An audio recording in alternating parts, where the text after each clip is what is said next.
In the year 1220, on a Tuesday morning in October, a woman named Edith rose before the sun.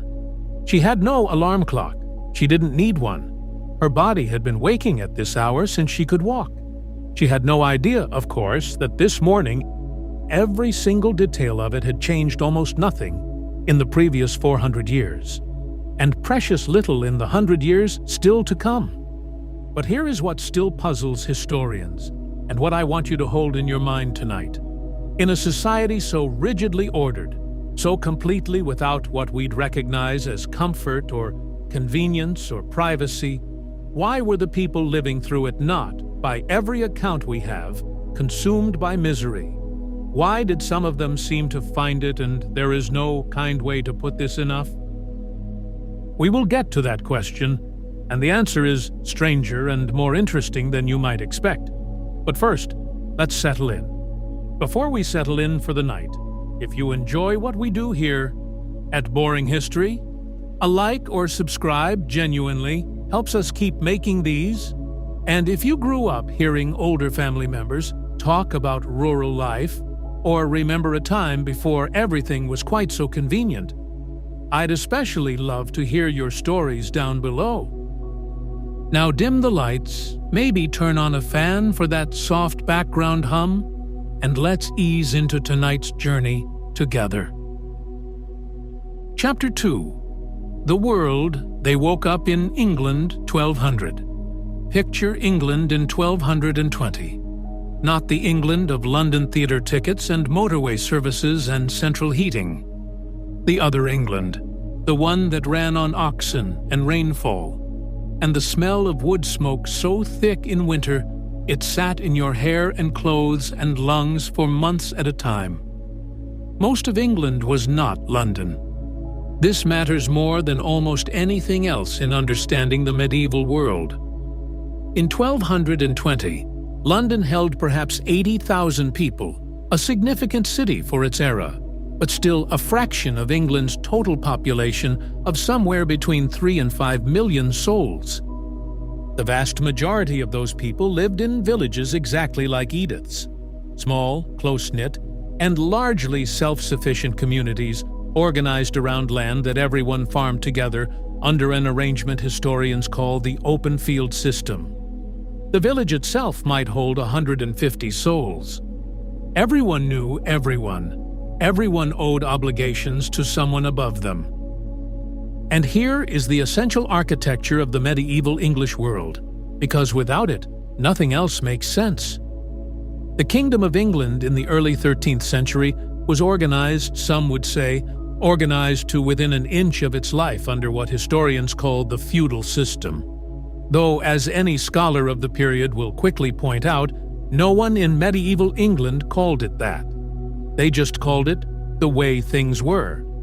At the top sat the king, who in 1220 was Henry III, 8 years old, recently crowned, and in absolutely no position to be running anything. Below him, the great lords, earls, barons, bishops who held their land from the crown in exchange for military service. Below them, the knights and minor lords, the manor holders, who owed service to the lords above, and below them, constituting somewhere between 70 and 80% of the entire population, the peasantry. Not all peasants were created equal, and this is a distinction that mattered enormously to the people living it, even if it escapes most modern telling of the period. The medieval English peasantry divided broadly into two legal categories. Villains, sometimes called serfs, though the two terms are not quite synonymous, and freemen. The villain was bound to the land. He could not leave his lord's manor without permission.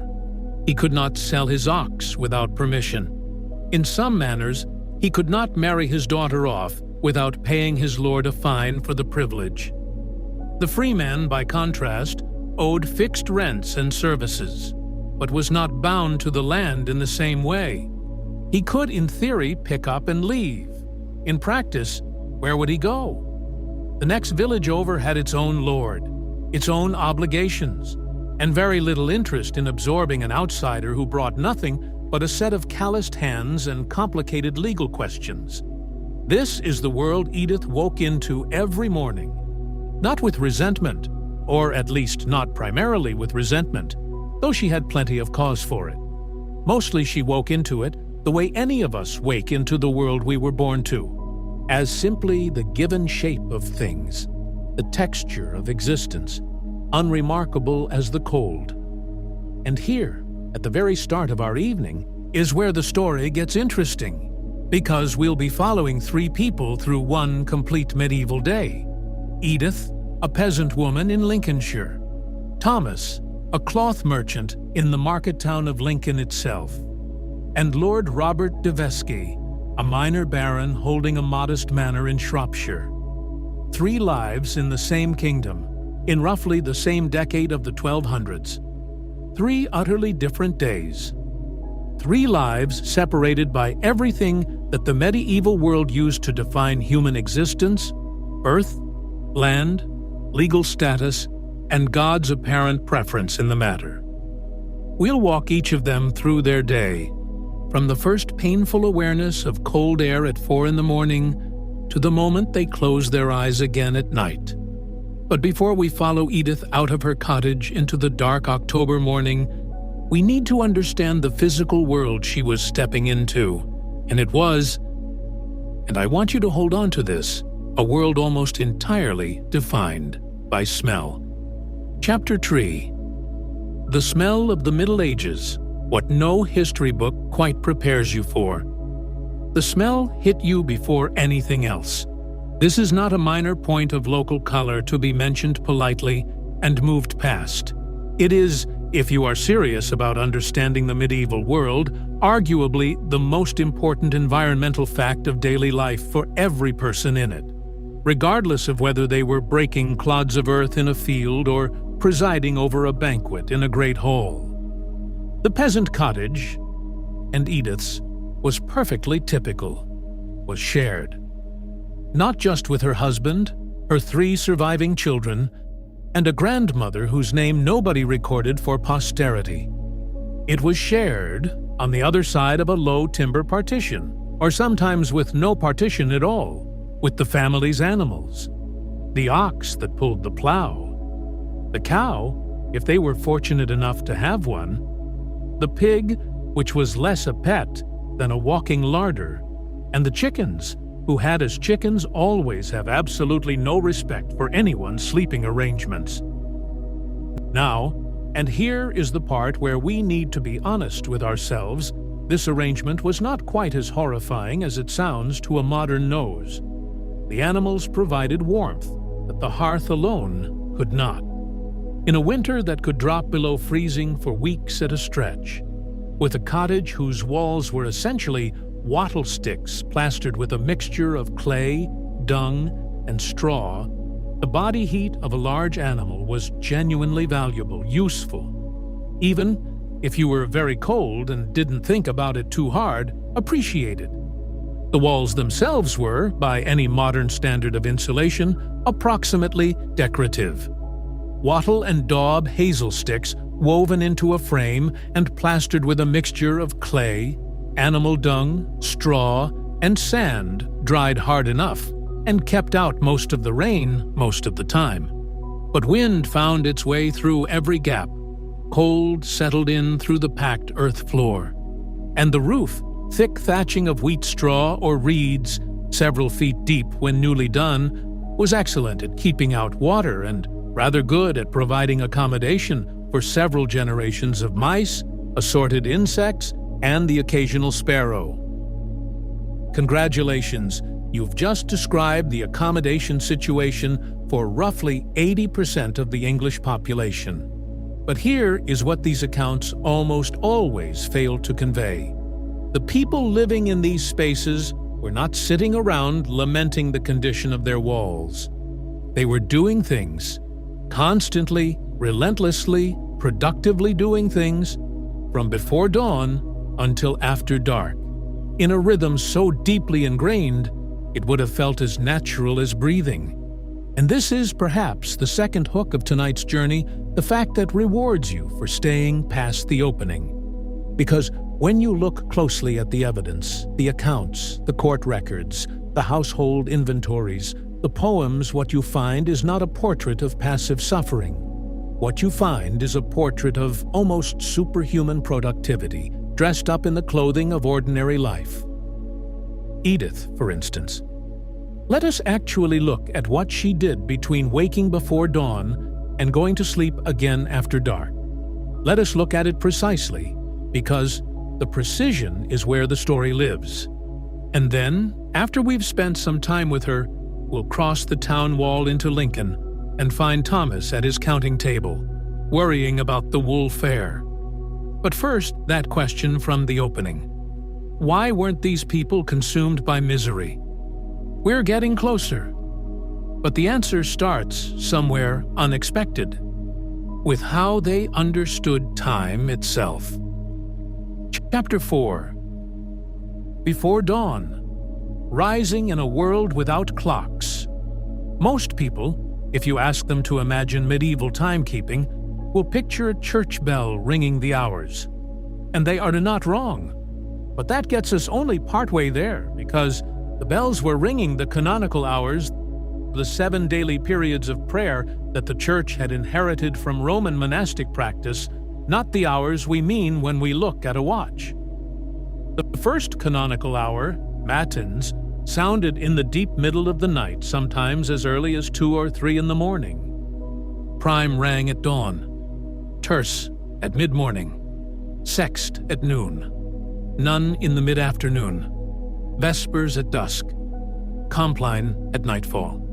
7 bells marking 7 intervals, not equal intervals and not fixed to the clock in any way we would recognize, because the length of each hour changed with the season, longer in summer, shorter in winter.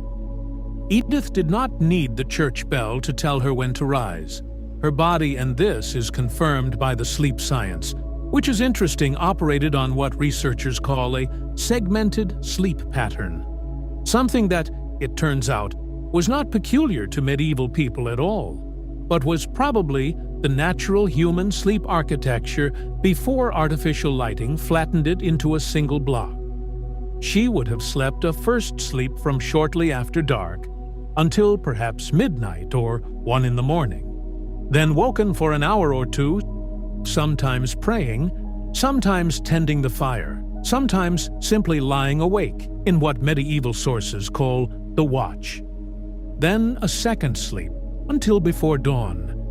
The historian A. Roger Akirk's research into pre-industrial sleep patterns found hundreds of references across medieval and early modern sources to this first and second sleep, references so common they apparently went unremarked because everyone simply understood what was meant. The watches of the night, the second sleep. These were not expressions of insomnia or disturbance. They were the expected shape of the night. What happened between the 2 sleeps was, historians suggest, a genuinely liminal time. The Church encouraged its use for prayer. Some people used it to visit neighbors, yes, in the middle of the night, yes, this happened. Others lay awake thinking over the day's troubles or the coming day's work. Medieval medical texts recommended it as the best time for marital relations, on the grounds that both parties were, and this is the actual reasoning offered, refreshed from the first sleep and not yet tired from the second. Medicine has come a long way. By the time Edith rose for the final time on our October morning, she had already been awake once in the night to tend the fire and check on the youngest child who had a cough. The fire was the critical thing. You did not let the fire go out. Wood cost effort and time to gather, and was a shared resource managed by the village commons. A fire gone cold on a winter morning was not an inconvenience. It was a problem that required your neighbor's fire to solve, and your neighbor had her own morning to manage. She fed the embers carefully, adding shavings first, then small sticks, then a split piece of ash she'd kept dry in the small lean-to against the cottage wall. There was a right way to do this, and a wrong way, and everyone in the village knew both ways from childhood. The fire took, and with that, with a woman crouching over a small rebuilt fire in the October cold while her family slept around her and the frost sat heavy on the thatch above her head. The medieval English day had begun. We'll come back to Edith and follow her through the morning's work. But we should pause here and talk about what she was going to eat, or rather, what she was almost certainly not going to eat, and why the question of medieval peasant diet has been quietly overturned by archaeology in ways that most popular history still hasn't caught up with. Later tonight, we'll also turn to Thomas the cloth merchant as he wakes in Lincoln and navigates the particular anxieties of the middling sort, a man with more than a peasant and less than a lord, which, in the 13th century, meant a man with more to lose than either. But that story doesn't quite make sense without first understanding just how different the medieval relationship to food was, not just from ours, but from anything a modern person is likely to have imagined. Chapter 5. What they actually ate, overturning 5 centuries of assumptions. Most people, if pressed to describe what a medieval English peasant ate, will conjure something like this: brown bread, watery soup, maybe a turnip if they were lucky, a life of grinding near starvation punctuated by the occasional feast day. A picture assembled, largely, from literary sources, written by monks and clerics who were themselves not eating brown bread and turnips, and who had complicated theological reasons for emphasizing the suffering of the poor. Archaeology has been quietly dismantling this picture for about 40 years now. Stable isotope analysis of medieval skeletal remains, which is exactly as technical as it sounds, and exactly as useful, can tell researchers what a person ate over the course of their lifetime by examining the chemical signatures left in bone.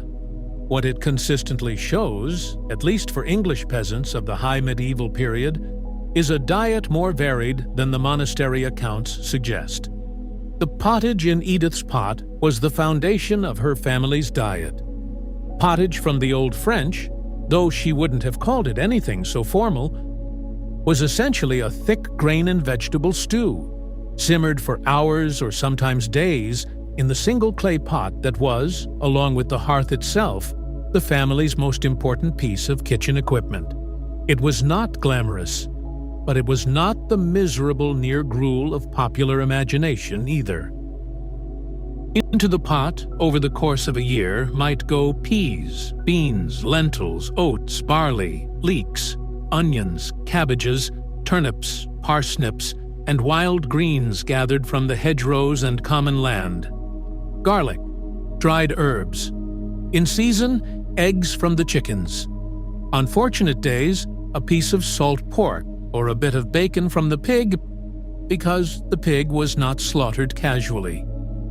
It was an event, typically in November before the worst of the cold, a household occasion of considerable labor and satisfaction, producing meat that would be salted and smoked and rationed over the winter months ahead.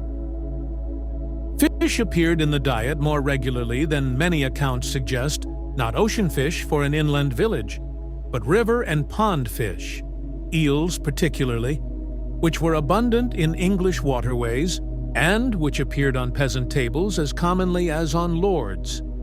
The fens of Lincolnshire, where Edith lived, were eel country. The Domesday Book of 1086 records rents paid partly in eels. Hundreds of thousands of eels flowing through the economy of medieval England as currency and protein simultaneously. The bread, and there was always bread, or rather there was almost always bread, was dark. Not the refined darkness of an artisan bakery loaf. Dark because it was made from whatever grain the family could afford, which was rarely the wheat that wealthy households preferred, and more commonly rye, or a mixture of rye and barley, or in lean years what was called maslin, a blend of whatever grains the harvest had left. Dense, heavy, slightly sour from wild fermentation, and remarkably nutritious compared to the white flour products that would eventually replace it. The one area where the popular image of deprivation holds reasonably true is in the matter of fresh meat. Beef was not a peasant food.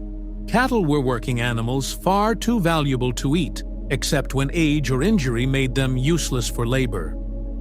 Venison deer was legally reserved for the nobility and enforced with brutal consistency by forest law, one of the most resented aspects of Norman rule and a source of popular grievance that would echo for centuries. Poaching, of course, happened constantly, in ways that were technically invisible to the historical record precisely because everyone involved had strong incentives to make them invisible to the historical record. We'll leave it at that. Edith's morning meal was pottage, bread, and something to drink, because here is another persistent misconception worth clearing away. The medieval poor did not drink water as their primary beverage, not by preference, and often not by necessity. Water from village wells and streams was, in an era before germ theory, a known source of illness. Not known in the scientific sense, nobody understood why, but known in the deeply practical sense that communities had observed for generations that people who drank from certain sources became ill more often than people who did not. The answer was ale. Small ale, low-alcohol ale brewed quickly and consumed within days was the standard daily drink for men, women, and children throughout medieval England. Not because medieval people were indifferent to sobriety, but because the brewing process, boiling the water, adding grain and yeast produced a beverage that was safer than the untreated water it was made from, even if nobody could have told you the biological reason why. The alcohol content of small ale was genuinely small, perhaps 1 to 2% compared to the 4 or 5 of modern session beers. Enough to make the water safe, not enough to make the plowing notably worse. Edith's family ate quickly, standing or crouching near the fire, because the light was coming, and the day would not wait. Her husband, whose name the records don't preserve either, let's call him William, which was the most common male name in England by some margin in the 13th century, had already gone to check on the ox. The ox was, in a very literal sense, the family's most important asset, more important than the cottage, more important than almost anything else they owned, because without the ox there was no plowing, without plowing there were no crops, and without crops there was no eating. Those who've worked with large animals, anyone who's managed livestock through a hard winter, will understand the particular anxiety of this. You wake up worrying whether the animal made it through the night. You check before you do almost anything else. Chapter 6. The Peasant's Morning. Work before the light has found its shape.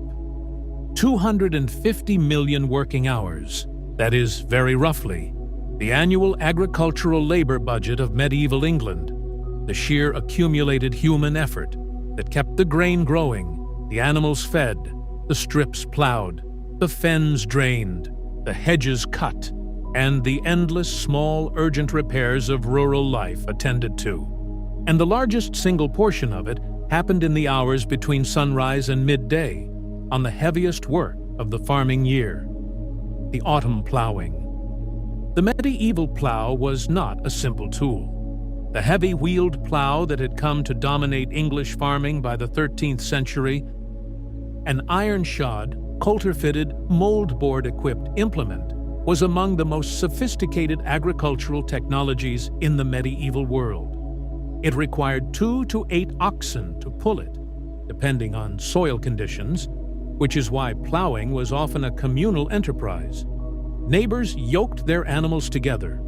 A man might contribute 2 oxen and his labor, another, his plow and the boy to drive, a third, his strips of land at the end of the team's circuit.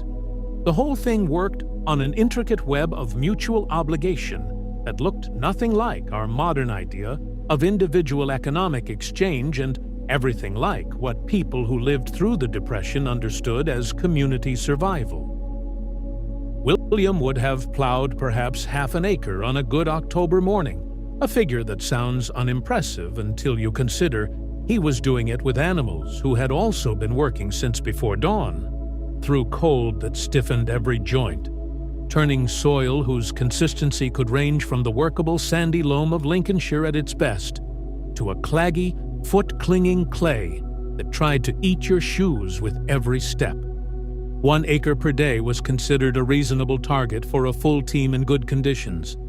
Half an acre was nothing to be ashamed of, and when the plowing was done, the same team might harrow the turned earth, breaking the clods with a heavy tined frame dragged over the surface. And after the harrowing, sowing. And after the sowing, gathering the equipment, returning the oxen, and beginning the afternoon's entirely separate set of tasks. Meanwhile, and this is crucial, this is the part that the plowing and oxen narrative consistently leaves out, Edith was not watching. She was not waiting. The assumption that medieval women occupied a supporting or secondary role in peasant agricultural life is one that archaeology and court records have spent 40 years dismantling with considerable thoroughness. Edith was working, and her day was, by any fair measurement, longer and more varied than her husband's. She had fed the children and ensured they were safely occupied before she went to check the kitchen garden, where the last of the autumn's cabbages needed attention. From the garden, she went to the cottage of her neighbor, Agnes, a widow with no husband to plow, and therefore dependent on the village's collective goodwill in ways that made everyone quietly anxious to return a borrowed clay pot and collect the thread Agnes had spun for her. She brought 2 eggs as acknowledgement of the favor, not quite payment, not quite a gift, but the economy of small reciprocal obligations that held villages like this one together. Back at her own cottage, there was the spinning to attend to. Spinning was not a leisure activity in the medieval world. It was production work, constant and essential, and it fell overwhelmingly to women, which is where we get the word spinster, as a designation not for an unmarried woman, but for a woman who spins. The marital association came later and tells us rather more about how subsequent centuries viewed female labor than about medieval practice. A single weaver required the output of multiple spinners to keep a loom supplied with thread. The thread Edith spun went, in turn, to the village weaver, or was woven at home on a simple loom, into the cloth that clothed her family. She also tended the animals, not the ox, that was William's domain, but the chickens and the pig, both of which required daily attention. She gathered any eggs. She made sure the pig had been watered, and that its enclosure hadn't developed any gaps that would allow it to exercise its considerable talent for escape. She checked on the grandmother, who had a bad hip that had been getting worse since summer, and whose assessment of how bad it was varied dramatically, depending on what tasks were being discussed at the time. Those who've cared for elderly parents while managing a household will recognize the shape of this entirely. And threaded through all of this, the spinning, the cooking, the animal tending, the garden, the social obligations of the village economy, was the preparation for the larger cooperative tasks of the harvest season, which were not yet finished. Gleaning, the right of the poor to collect grain left behind by the reapers, was a customary right that Edith exercised every autumn with the same deliberate efficiency she brought to everything else. This was her morning, not the morning of a passive or diminished person, the morning of someone managing the operational complexity of a small enterprise, in difficult physical conditions, with no margin for error. If tonight's topic has stirred any memories of rural life, of work done by hand, of generations who kept households running through sheer organized effort, I'd genuinely like to hear your stories in the comments below. Whatever the era, that kind of labor deserves to be remembered. Chapter 7. Crossing the Wall. Thomas the cloth merchant wakes in Lincoln. The smell that greeted Thomas on his waking was different from Edith's, but no less immediate. Where hers was wood smoke and animal warmth and damp earth, his was the complex layered reek of a medieval market town. Tanning pits 3 streets over, the fish stalls being set up near the market cross, the open drainage channel that ran down the center of Steep Hill, and beneath all of it, the particular damp wool smell of a cloth merchant's house, in which bales of raw and finished wool occupied the ground floor storeroom at all times. Thomas had a proper bed. This is worth pausing on, because the bed, a wooden frame with a rope-laced base, a straw mattress changed twice a year, wool blankets, and a sheepskin coverlet marked an absolute and visible distinction between his world and Edith's. Peasant families slept on straw pallets on the floor, sometimes raised slightly on a low platform of boards, sometimes not even that. The bed frame was merchant-class furniture, and Thomas had one because he had done reasonably well in the Lincoln cloth trade for 20 years, and because his wife's father had been a successful dyer, whose business he had inherited with some modifications. He dressed in the dark. He had done it often enough that light was not strictly required.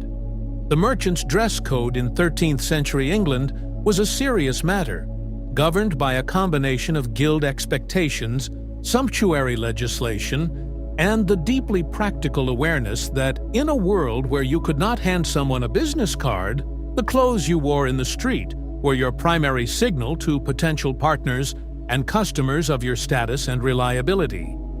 A linen undershirt, a tunic of good quality undyed wool, not the rough homespun of the peasantry, but a tighter, finer weave.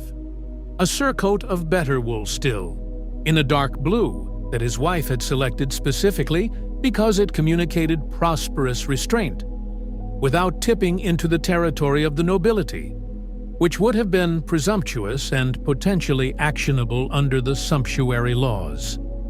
Leather shoes with a pointed toe modest by current fashion standards, a wool cap, a leather belt with a small knife, and a purse that contained 3 silver pennies, a tally stick, and a folded piece of parchment with a list of debts outstanding on both sides.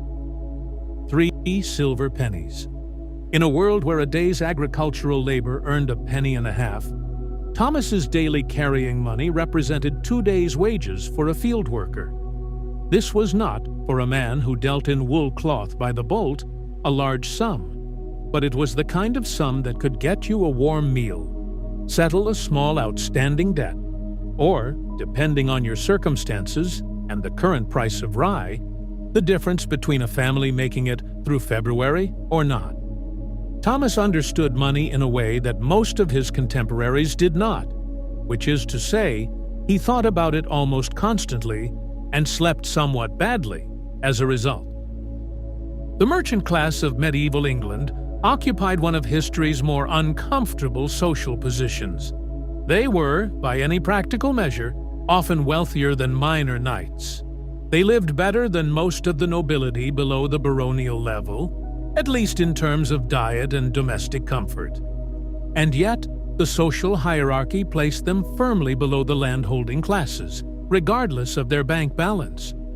The church, meanwhile, viewed their profession with deep suspicion. Lending money at interest was usury, a sin with serious spiritual consequences. And the lawyers reminded them regularly that their wealth had no hereditary protection without land to anchor it. Thomas descended the stairs, proper internal stairs.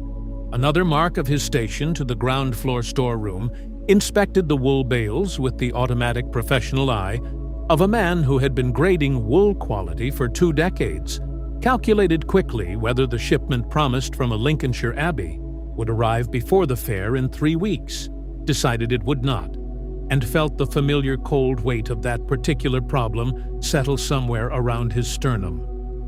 The Lincoln Wool Fair was not a local market. It was one of the great fairs of England, an annual event that drew merchants from the Flemish cloth towns of Bruges and Ghent, from Italian trading houses that were already beginning their long domination of English wool exports, from as far away as Cologne and Arras. The business done at fairs like Lincoln's, Boston's, and the great Champagne fairs of France constituted the international trade network of the medieval world. And here, at last, is where we edge toward the answer to the opening question, the one about why medieval people weren't simply crushed by their circumstances. Because what Thomas understood, and what the fair made vivid every year, was that the medieval world was not static. It was not a frozen condition of misery, waiting for modernity to rescue it. It was moving, always negotiating, always finding ways to organize itself around the problems at hand. We'll come back to Thomas and the wool fair shortly, including the remarkable and slightly alarming fact about how medieval merchants actually enforced contracts without a court system that moved faster than a snail's pace. But first, we have a castle to visit. Chapter 8. Up on the hill, Lord Robert de Vescy wakes in his manor.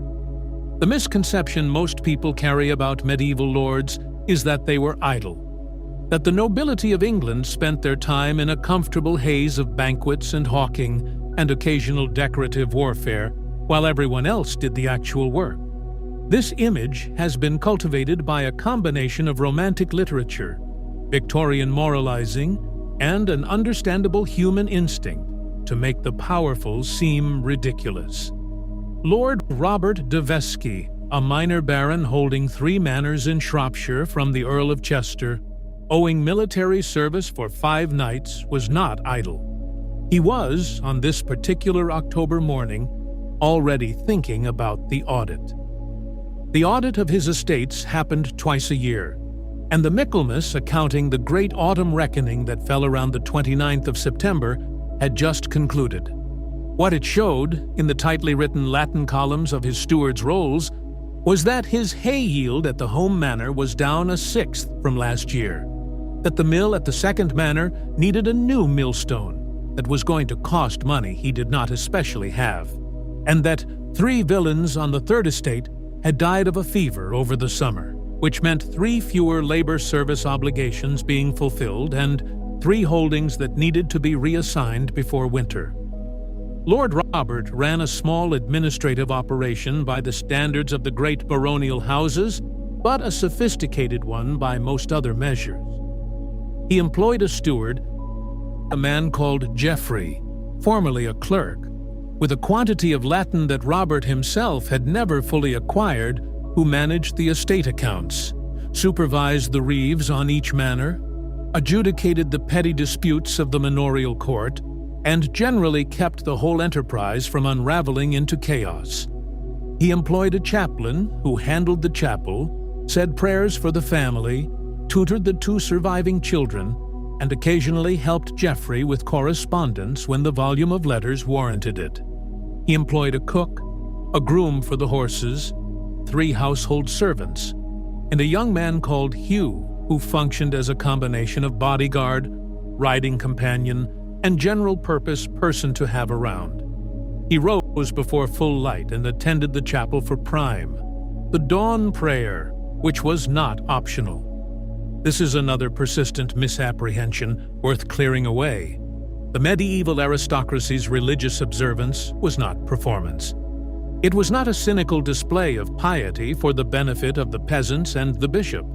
For most medieval lords of the 13th century, the framework of the church, its calendar, its sacraments, its daily prayers, was the scaffolding on which existence was built, genuinely and without irony. This is not to say they were morally admirable. Lord Robert, like most of his contemporaries, was capable of casual cruelty to his inferiors, violent temper under sufficient provocation, and a relationship with honesty in legal matters that modern courts would find concerning. But he also believed, with the straightforward conviction of a man who has never seriously considered an alternative, that God existed, that the soul was real, that death was followed by judgment, and that the church's calendar was the structure by which time itself was properly organized. These were not separable convictions. They were the air he breathed. After chapel, breakfast. And here, the contrast with Edith's morning pottage becomes stark and instructive.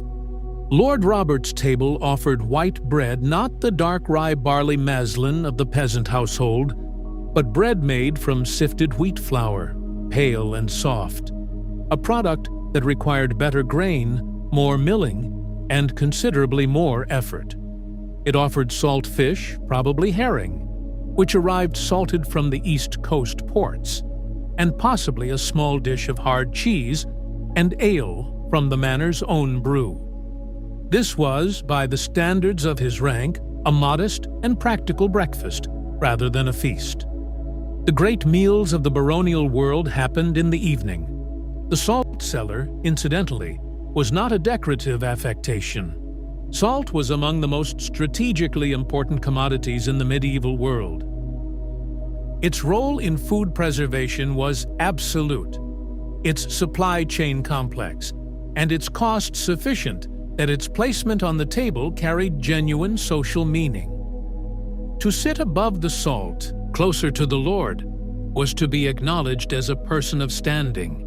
To sit below it was to know your place. Medieval people were not unsophisticated about social semiotics. They had simply arranged their symbols differently than we have arranged ours. After breakfast came the morning's administrative work. Geoffrey briefed him on the mill situation. The millstone could not wait past spring, and the stone quarry at Hopton Heath was the nearest source, which meant organizing a cart and oxen and a renegotiation with the miller about whose responsibility the cost technically was, a question with no clean answer and several competing precedents in the manor court rolls. Then the reeve from the second manor arrived to report on the autumn plowing progress, which was behind schedule because 3 of the plow oxen had gone lame in quick succession, which may or may not have been related to the quality of the fodder purchased in the summer.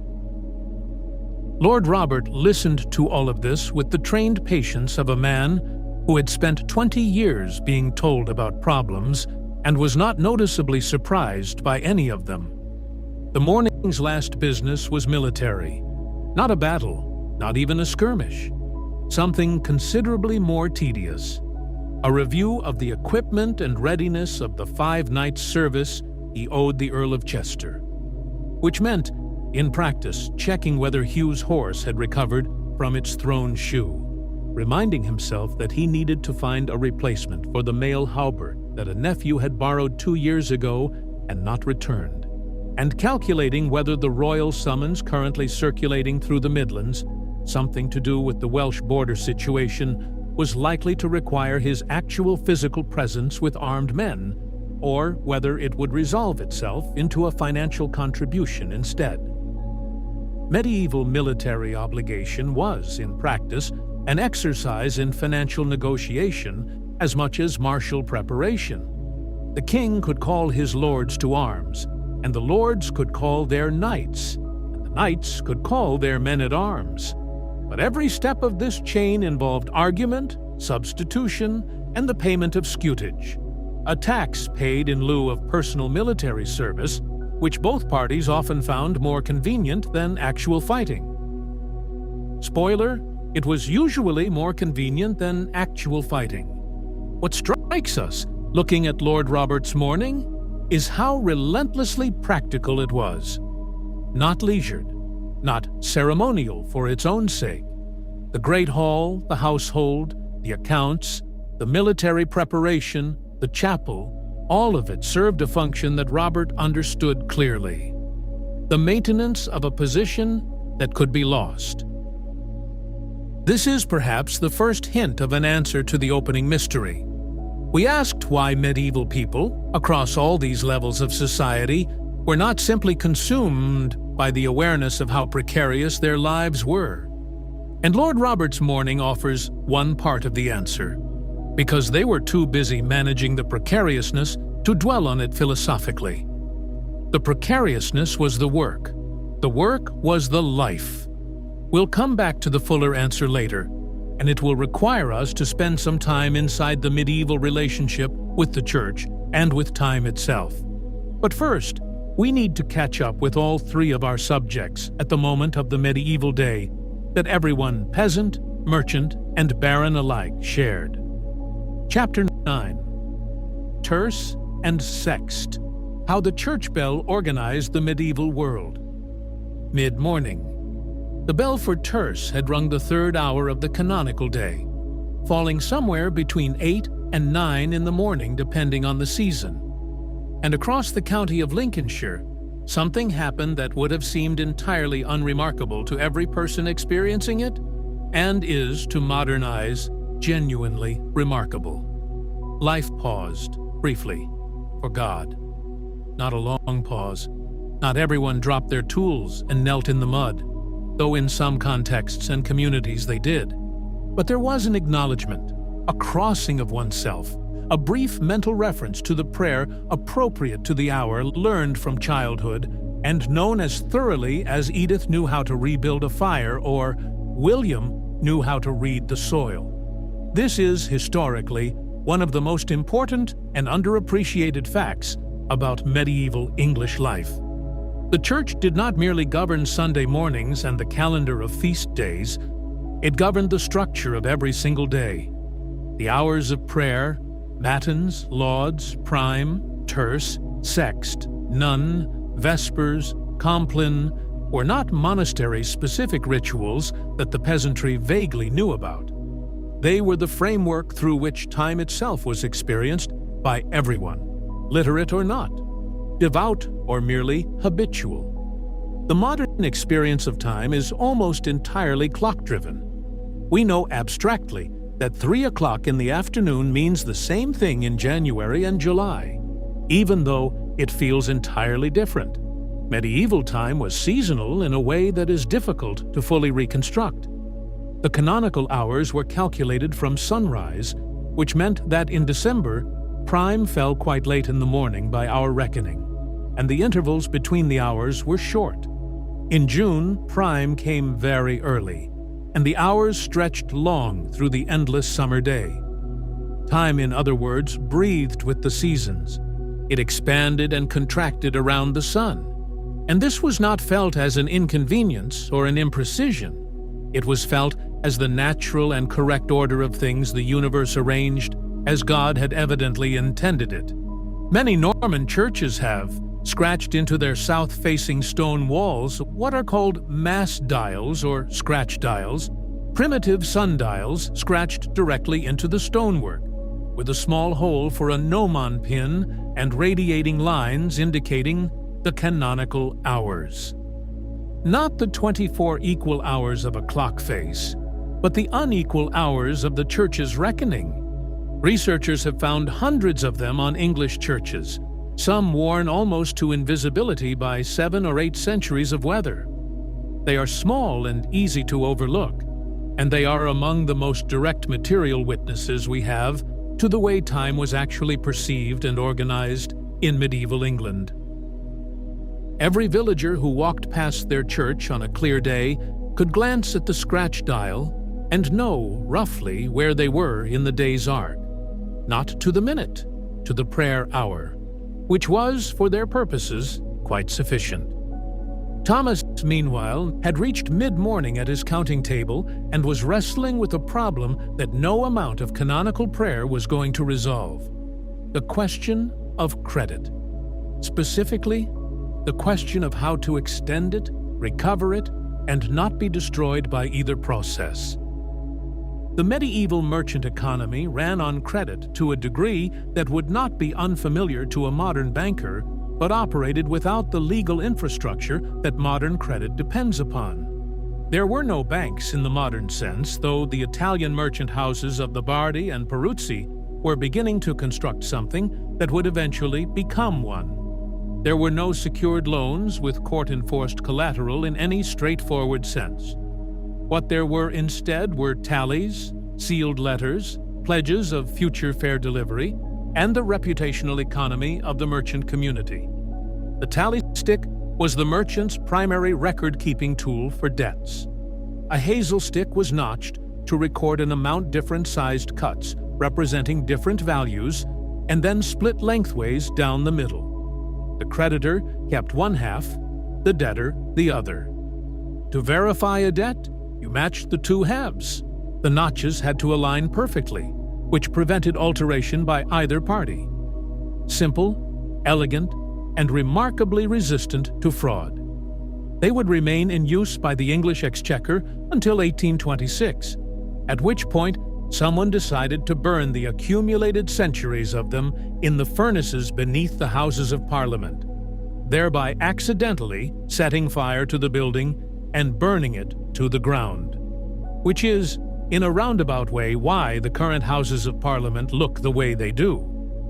History rewards patience. Thomas left his counting table for the market stall at mid-morning, taking over from his eldest son, who had been managing the display since dawn. The stall was his public face, the place where his reputation was built or eroded transaction by transaction, and where the information of the marketplace came to him. Which Flemish buyer had arrived in Lincoln ahead of the fair? Which competitor had taken a loss on a damp shipment of wool? Which abbey up the valley might be looking to sell a clip early? Medieval merchants were, of necessity, extraordinarily well-informed, not through any formalized intelligence system, but through the dense network of conversation, observation, and mutual interest that constituted market life. The stall was Thomas's news-gathering operation as much as it was his sales floor. He learned things at the stall that he could not have learned anywhere else, and he knew it. What he heard that morning from a spice merchant 2 stalls over who had just arrived from Boston Fair was interesting. A Florentine trading house, one of the big ones, with agents now operating in London and Southampton, had been buying up English wool contracts ahead of the fair season, offering prices slightly above the going rate, apparently willing to take losses in the short term to secure supplier relationships. Thomas listened to this with the careful attention of a man receiving information that is simultaneously good news and bad news. Good news because it meant buyers with money. Bad news because buyers with money, when they were backed by Italian capital, did not remain passive participants in local market structures. They changed the market structures. They had done it in Flanders. They had done it in France. He thought about it for a moment, then attended to the customer examining his red cloth, gave her a price, negotiated briefly, agreed on slightly less, and watched her walk away satisfied. The market moved on. The arrival of Italian capital in the English wool market was not a minor commercial development. It was the beginning of a transformation that would, over the following century, fundamentally reshape who held economic power in England, how the Crown financed its wars, and what it meant to be a cloth merchant in Lincoln. Thomas could not have known that, but he felt something like it, the way a person standing on a beach can feel the undertow without yet seeing the wave. We'll return to Thomas and the full drama of the Lincoln Wool Fair before the evening is out, including the remarkable and slightly underhanded way he was planning to handle the timing problem with his Abbey shipment. But now it's nearly noon, and across the county, from Edith's frozen field to Lord Robert's accounting table, the bell for Sext is about to ring. Chapter 10. The Midday Rest, a world that stopped for an hour. The misconception that medieval people worked without pause in a grinding, unbroken cycle of labor is one that the historical record does not support. The midday meal, the dinner, which is what the main midday meal was called, not the evening meal, represented a genuine pause in the working day. Not a long one, not what we would call a lunch break in any comfortable modern sense, but a pause. On most working days, the midday meal came to the workers rather than the workers coming to it. Women and older children brought food to the fields, carried bundles of bread and hard cheese, and a jug of small ale, wrapped in cloth and delivered across the headlands between strips. In some manors, the lord was obligated by custom to provide the ploughing team with a midday meal on the days they were working. His domain strips one of the many small reciprocal obligations embedded in the labor service system that made it something other than simple exploitation, though not entirely other than simple exploitation. What they ate at midday differed from the morning's pottage, mainly in texture. Bread, the same dark rye barley loaf, broken into rough pieces. Hard cheese, if they had it, a product made from the skimmed milk left after cream was taken for butter. Dried legumes, sometimes eaten cold from the morning's pot. And ale. Always the ale. They ate quickly, sitting on the grass bank between the strips, with the ox standing patient at the end of the furrow and the plough resting at an angle in the turned earth. The Sext bell had sounded from the church, and its echo defined the outer boundary of the break. Before it faded from the air, more or less, you were back to work. Thomas's midday dinner was a more formal affair. In a merchant household of his standing, the midday meal was the main meal of the day, more substantial than the morning's bread and ale, and eaten at a properly set table with the whole household present. His wife, whose name was Margaret, and who managed the domestic economy of the house with an efficiency that Thomas privately depended on far more than he acknowledged, had overseen the preparation of a roasted fish, a pike from the Brayford pool, obtained that morning from the fishmonger 2 streets over with a sauce of ground almonds, ginger, and verjuice, the sharp, unfermented grape juice that served medieval cooking in roughly the role that vinegar or lemon serves ours. It was a Friday, which in the medieval church calendar meant no meat, the prohibition on flesh on Fridays, Saturdays in some traditions, and the 40 days of Lent was taken seriously throughout the social hierarchy for reasons that combined genuine religious conviction with the social pressure of community observation. You did not eat meat on Friday in medieval Lincoln because God required it, but also because everyone you knew would notice if you did, and the reputational consequences in a community where reputation was economic currency were not worth a piece of pork. The fish ban, in practice, benefited a fishing industry that was already substantial in coastal and riverine England, and produced a medieval cuisine of remarkable fish cookery that food historians have spent decades arguing was more sophisticated than its reputation suggests. The argument is probably right. Lord Robert's midday dinner was the most formal meal of his day, and the one most governed by the elaborate codes of hospitality, hierarchy, and display that defined baronial social life. The Great Hall existed precisely for this moment. The arrangement of who sat where, who was at the high table, who sat below the salt, who received the better dishes first, was not arbitrary interior decoration. It was a daily performance of the social order, legible to everyone present without a word being spoken. His table offered, on a Friday, a fish pottage, a roasted pike, bread in 2 grades white for the upper table, a coarser maslin for the lower, and a dish of preserved fruits that had arrived from a London market as part of a debt settlement, and which constituted a luxury sufficiently rare that it was served on the high table only. The household drank ale throughout, with wine reserved for the Lord's table and available to the upper household. Music accompanied the meal. Not the elaborate entertainment of a great feast, but the background presence of a minstrel, a household musician who earned his place at the lower table through his ability to provide an oral environment that smoothed the social functioning of the hall. The music was a practical technology in this sense, filling silence that, in a room full of people at different levels of the hierarchy, might otherwise become awkward. Those of you who've sat through formal dinners where the background music turned out to be doing considerably more social work than anyone admitted you recognize this entirely. Back in the village, the midday pause had a different texture. Shorter, more functional, less ceremonial. But even here, in the fields, in the cottages, in the brief rest before the afternoon's work, there was a quality to the midday hour that medieval people appeared to experience as genuinely different from the morning's and evening's rhythm. Slower, warmer, whatever the weather.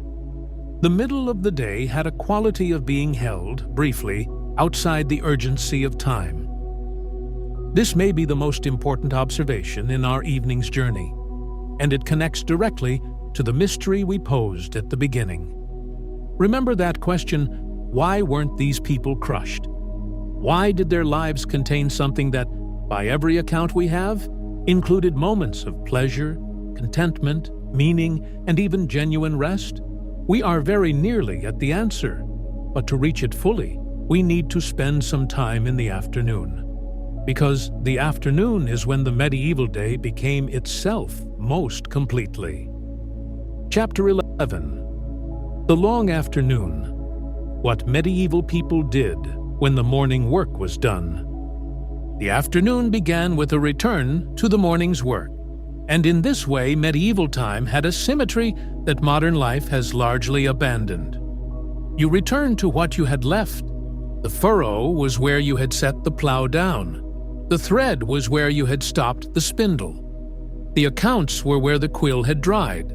There was a continuity to the medieval working day that was not punctuated by the transitions and context switches that define modern work, the meeting, the email, the shift in focus, but was instead a long, slow deepening into the same task, the same ground, the same material. Edith's afternoon had a different shape from her husband's, where his was dominated by the single consuming physical act of plowing, that relentless back and forth across the strips. Hers was a collection of smaller tasks that required movement across the entire village geography. Firewood first, because the stack beside the cottage was lower than she liked, and the weather was turning. The common woodland at the village edge offered fallen branches. The rite of gathering fallen wood was an ancient customary rite that did not extend to cutting living wood, a distinction enforced by the village court with some seriousness. She gathered what she could carry in the timber-framed bundle she wore on her back, tied with a length of rough hemp rope, and returned to the cottage to stack it in the lean-to before going out again. The coughing child was worse. This was the reality beneath the productive surface of the medieval peasant day, the constant presence of illness and the particular helplessness of facing it, without access to anything a modern doctor would recognize as medicine. Edith knew what she knew. A preparation of dried thyme and honey steeped in hot water eased a chest cough. Elderberry syrup reduced a fever sometimes. Keeping the child warm and the fire going was essential. Beyond that, prayer and the hope that it was not the beginning of something worse.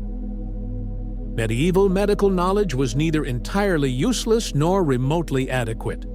The herbalism passed down through generations of village women, the wise women, the good wives, the practitioners, whose knowledge was never written down but existed entirely in memory. And apprenticeship contained genuine pharmacological insight alongside a good deal that did nothing at all. Thyme, as it happens, contains thymol, a compound with genuine antibacterial properties. The people who used it did not know this. They knew it worked, often enough to keep using it. There was a woman in the village, there was always such a woman. In every village, whose knowledge of plants and preparations ran deeper than the average. She was not a physician. Physicians were urban creatures, university-trained and Latin-speaking, found in cathedral cities and the households of the very rich.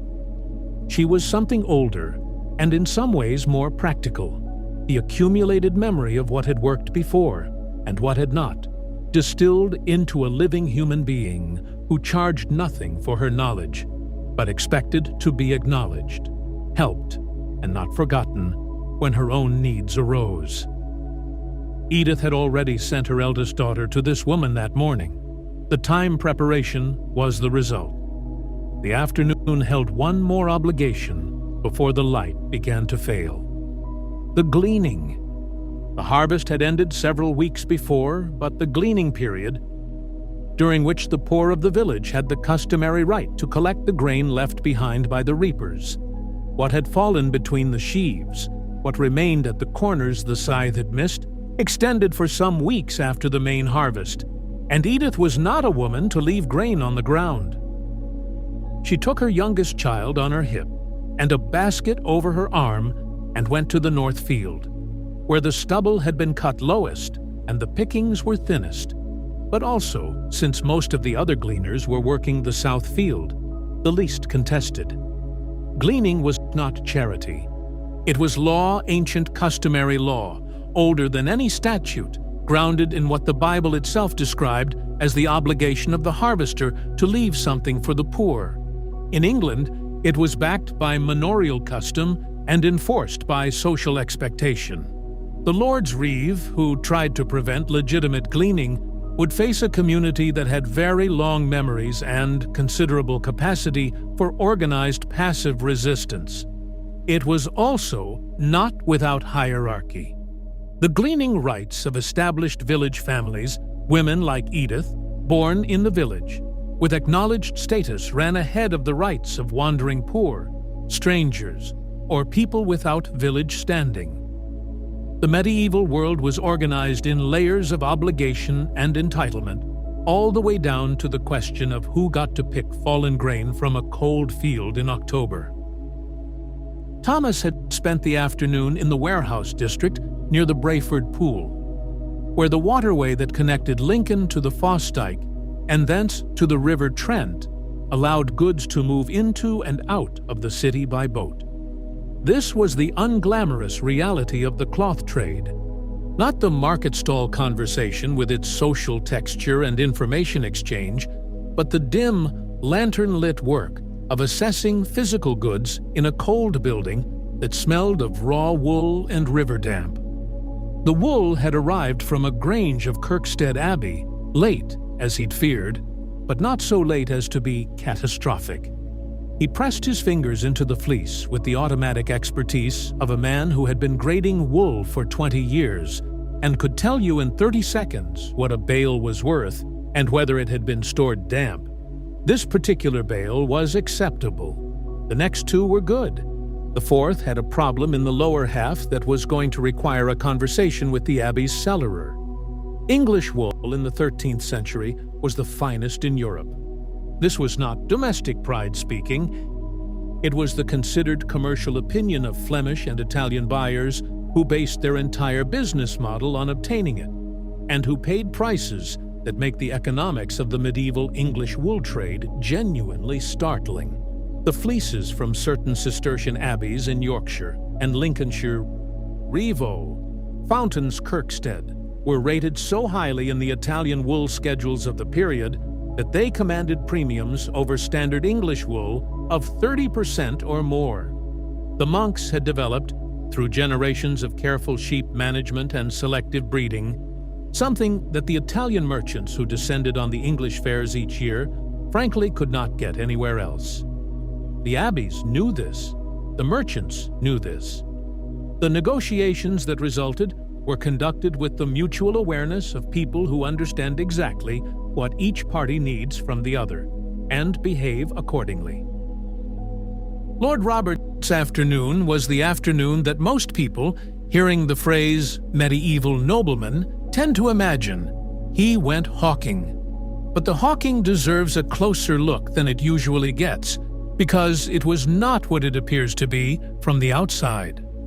Hawking falconry, more properly, was the most prestigious leisure pursuit in the medieval aristocratic world, more consistently so even than hunting with hounds, and for reasons that went considerably beyond the fact that it was enjoyable. A trained hunting hawk was an extraordinarily expensive object. A well-trained peregrine falcon could cost more than a knight's annual income.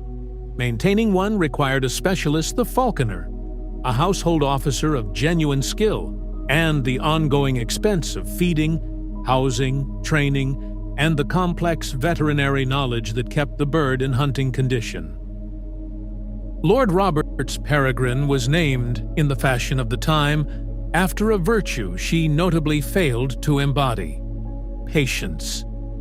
She was, by his falconer's professional assessment, the best hunting bird he had owned in 20 years, with a strike rate on partridge that bordered on the insulting to the partridge. She had cost him 40 shillings, the equivalent of 3 months' income from one of his smaller manors, and he considered it, without reservation, worth every penny. The afternoon on horseback across his Shropshire fields was not pure leisure, though it was certainly pleasurable. It was also an inspection tour. A lord who rode his land regularly knew it. He saw the state of the hedges, the condition of the drainage ditches, the areas where the soil was working, and the areas where it was not. He encountered his tenants at work and registered, even without stopping, whether they were where they were supposed to be, doing what they were supposed to be doing. Military training also ran through the afternoon's riding in a way that was so habitual as to be invisible. A man who rode every day, across varied terrain, in all weather conditions, maintained the horsemanship that warfare required without treating it as exercise. The medieval knight's most essential military skill was not sword technique, it was staying on a horse at speed under conditions of extreme stress. That skill was built not in formal training sessions, but in a lifetime of daily riding, the same way a farmer builds the strength for harvest work through every other kind of work he does all year. Later tonight, we'll explore what happened to all 3 of our subjects as the light failed and the medieval evening unfolded, including the remarkable scene at Lord Robert's Hall that gives us one of the clearest windows into medieval social life we have from this period. And we'll finally arrive, fully, at the answer to our opening question. Chapter 12. The Afternoon's Hidden History. Women, Work, and What the Records Almost Missed. The surprise in medieval women's history, and it is a genuine surprise, one that 2 generations of historical scholarship have been working to communicate to a wider audience with varying success, is not that their lives were hard. We expect that. The surprise is the breadth of their economic and social agency within a system that formally denied them most of it. The alewife, and almost every medieval English village had one, was a businesswoman operating in plain sight of the entire community, selling a product she made herself, setting her own prices within the regulatory framework of the assizes of ale, and managing what amounted to a small retail operation from her cottage. She was regulated, certainly. The assizes set maximum prices and minimum quality standards enforced by ale tasters appointed by the Manor court. And yes, the ale tasters did exactly what the title implies, which was among the more coveted minor offices in medieval village government. But within that regulatory framework, she operated independently, kept her own profits, and built relationships with customers that constituted a form of social capital, as real as anything her male neighbors accumulated. Margaret managed the domestic economy of Thomas's household with a thoroughness that would have been recognizable to anyone who has managed a complex budget under uncertain conditions. She purchased the household's food, maintained relationships with the suppliers whose quality she trusted, supervised the 2 household servants, managed the textile work that outfitted the family, and kept the domestic accounts in a system of tallies and memoranda that she could render accurately to Thomas on any given day, if required. She was also, in a quiet and informal sense, Thomas's most reliable commercial advisor. Not because she had any formal role in the business, she did not, in any legally recognized sense, but because she talked to people. The women of Lincoln's merchant class constituted an information network of considerable density.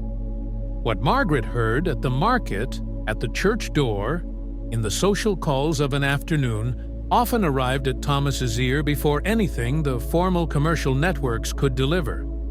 This is worth naming directly, because it tends to disappear from historical accounts that focus on the formally documented economic actors, the men with the contracts and the court appearances and the fair records. The informal information economy of medieval women was real, was consequential, and was perfectly well understood by the people living within it. Thomas knew that Margaret knew things. Margaret knew that Thomas knew she knew things. This was, in the quiet interior of the merchant household, simply how the enterprise worked. Historians of medieval women's economic life, Barbara Hannawalt, Marianne Kowaleski, and others who have spent decades in manorial court rolls and guild records, have documented the extent to which women participated in virtually every trade and craft in medieval English towns, sometimes as full guild members, more often in supporting roles that the records obscure, but do not eliminate. The picture that emerges is of a female labor force that was economically essential, widely recognized as such at the local level, and systematically under-recorded by the documentation that history relies upon. The afternoon was moving toward none the ninth canonical hour, which fell in the mid to late afternoon, and which, in a linguistic journey that is either fascinating or maddening depending on your tolerance for this sort of thing, is where we get our word noon, even though by the 13th century it had already shifted from the ninth hour to the midday meal hour through a process of liturgical drift that nobody planned. Language rarely does what it is told. None, the bell, signaled that the working day's most productive hours were behind everyone. The light was failing. The tasks left undone would wait until morning. And across Lincolnshire and Shropshire and every county in between, people began the long process of winding down toward the evening that was both the end of the day and, in many ways, its emotional center. Chapter 13. The mystery resolved, why they were not crushed. Remember, at the very beginning of our evening, we posed a question. A specific and slightly strange question. In a society so rigidly ordered, so thoroughly without comfort or convenience or privacy, why were the people living through it not, by every account we have, consumed by misery? Why did some of them seem to find it against all reasonable expectation enough? We are here now. We have the answer. And it has several parts. The first part of the answer is community. Not community as an abstract value, not community as something people chose or opted into, but community as the literal physical reality of medieval village life. Edith knew the name, the history, the current circumstances, and the likely future of every person in her village. Not because she was especially curious or socially gifted, but because in a settlement of 150 people who had been farming the same land for generations, anonymity was structurally impossible. The isolation that modern life has made so familiar, the experience of being surrounded by people you do not know, of managing your own existence in a bubble of individual privacy, was not the medieval condition. The medieval condition was its precise opposite, a density of mutual knowledge so complete that it could feel suffocating, and also, particularly in moments of difficulty, like the only thing standing between you and disaster. When Edith's roof needed repair, and it would, thatch required replacement every 15 to 20 years, and patching more frequently than that neighbors came to help. Not as an act of charity requiring gratitude, but as an expression of the reciprocal obligation that held the village together. She would go to theirs. The labor was not freely given. It was banked in the vast informal ledger of mutual assistance that every village maintained without ever writing it down. This system extended to everything: childcare during the heavy work of harvest, help for the sick through food brought, and animals tended, the shared use of equipment too expensive for any single household to own, the communal management of the common land, the mill, the village oven. Medieval peasant life was, in its material structure, profoundly collective, not by ideology, but by necessity. And necessity maintained over generations had produced something that looked, from the inside, remarkably like solidarity. The second part of the answer is the calendar, and this one requires a moment to sit with, because it goes against something we instinctively assume about lives of relentless physical toil. The medieval year was not a relentless year. It was, and the evidence for this is clear. In court records, in manor accounts, in the religious calendar itself, punctuated by rest with a frequency that would surprise most modern workers. The church calendar mandated somewhere between 40 and 60 feast days per year, depending on the diocese and the specific local saint's calendar. These were not optional suggestions for the pious.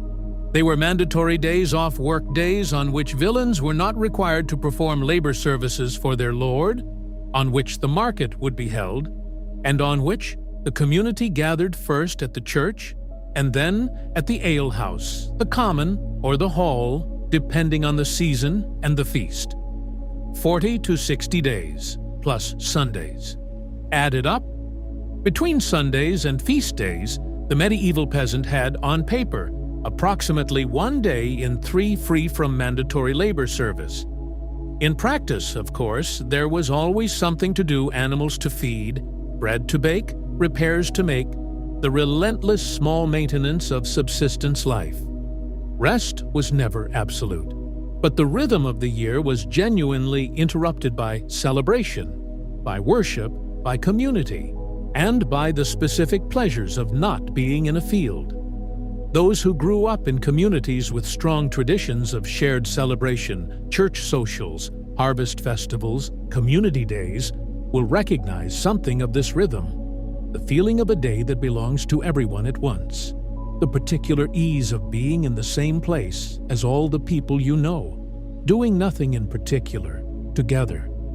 The third part of the answer is perhaps the most difficult to convey across the distance of 800 years, because it requires us to think our way into a relationship with existence that is genuinely foreign to the modern mind.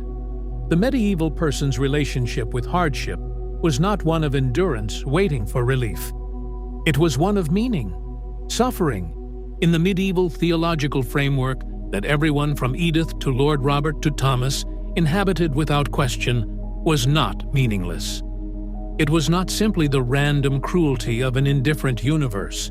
It was, at worst, purgatorial. The earthly working out of a larger economy of salvation that made the present difficulty both temporary and significant. At best, it was sanctifying. The hardships of this life, borne with faith and patience, accumulated toward something real and permanent in the next. This is not an apologia for the medieval church. It was an institution capable of considerable cruelty and interested in its own perpetuation, with an energy that sometimes outran its stated ideals. But for the people living within its framework, and in 13th century England, this meant essentially everyone. It provided something that modern secular life has genuinely struggled to replace: a coherent account of why difficult things happen and what they mean. Edith's child was sick. This was terrible. It was also within her framework of understanding, not random. It was not evidence of a universe indifferent to human suffering. It was a thing that happened in a world watched over by God, comprehensible within a story that had a beginning and an end, and in which her own life, however brief, however hard, had permanent significance. We do not need to share that framework to understand why it was useful. We do not need to believe it to see what it did for the people who held it. The fourth part of the answer is the simplest, and the one that requires the least theological apparatus to appreciate. They had each other. The loneliness that modern mental health research identifies as one of the most significant contributors to human suffering. The loneliness of a society that prizes individual autonomy above collective belonging was not the medieval condition. You could be cold, hungry, sick, and profoundly uncertain about next year's harvest. You could not easily be alone. Edith returned from gleaning to a cottage that would fill by evening, with her husband returning from the field, her children settling around the fire, the grandmother's familiar complaints about the hip, the neighbor's daughter who came most evenings to help with the spinning, and stayed longer than was strictly necessary because she was 17, and the spindle was the excuse, and the company was the point. That is the answer to our opening question. It was not one thing. It was community so dense that isolation was structurally impossible. A calendar that mandated rest and celebration with a frequency we have largely abandoned. A framework of meaning that made suffering comprehensible rather than merely terrible. And the simple, irreducible fact of being surrounded, at the end of every hard day, by people who knew your name and whose fire you could see from your door. Those of you who remember tighter communities, neighborhoods where everyone knew everyone, towns where the church was genuinely the social center, eras before the car and the telephone conspired to space us further apart, may recognize something in this. The shape of it, at least. Drop a comment below if you do. I'd be genuinely curious what that kind of community felt like from the inside, and whether it matched what the records suggest. Chapter 14. The Evening Meal. Where the day's meaning was made visible. The evening meal, the supper for some. But for the great household, the main feast of the day was not simply eating. It was the day's most important social performance, the moment at which the household constituted itself as a hierarchy, displayed its prosperity, enacted its obligations of hospitality, and produced, in the gathered warmth of the hall, something that the medieval mind genuinely valued: the spectacle of an ordered world. Lord Robert's evening meal tonight followed a structure that had been essentially unchanged in its broad outlines for at least 2 centuries, and would remain essentially unchanged for at least 2 more. The household assembled. Grace was said. The meal was served in courses, not the French courses of later centuries, but a succession of dishes brought to the tables, with the highest status individuals receiving the best cuts, the finest bread, the choicest portions, and the lower tables receiving progressively less distinguished versions of the same dishes. Tonight's menu, it was not a Friday, which simplified matters considerably, included a roasted capon, a pottage of vegetables and salt pork, a dish of roasted onions in a sauce of honey and vinegar, bread in 2 grades, and a final sweet course of preserved figs brought out of the store and served with a soft cheese. This was not an exceptional meal by Lord Robert's standards. It was an ordinary Thursday evening. The household assembled and fed within the framework of what he could afford and what the season provided. It was, by Edith's standards, incomprehensible abundance. And here is the thing about Lord Robert's Hall that the archaeology tells us, and that the literary sources confirm, and that social historians have been at pains to communicate. It was not only for his family. The Great Hall was, by custom, obligation, and a genuine medieval understanding of what lordship meant: open. Not to everyone, not at all times, but open in a way that had no direct modern equivalent. Travelers of appropriate status could expect hospitality. Household retainers ate in the hall. The chaplain and steward sat at the high table. On major feast days, village people might be admitted to the lower tables. The hall was a statement. It said, "This lord can feed his people. This household is ordered. This world, at least in this corner of Shropshire, is working as it should." Thomas ate his evening meal with his family, and it was, by any fair reading of the evidence, the part of his day he valued most.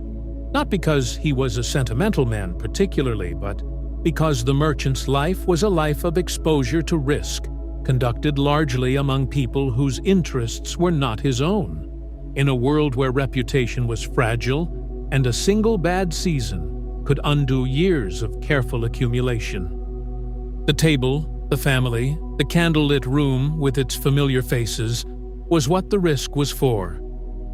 Margaret had prepared a roasted eel, the Brayford Pool, providing again with a sauce of mustard and ale, a cabbage pottage, bread, and a small dish of dried fruit and nuts. Not extravagant, comfortable. The children talked about their lessons.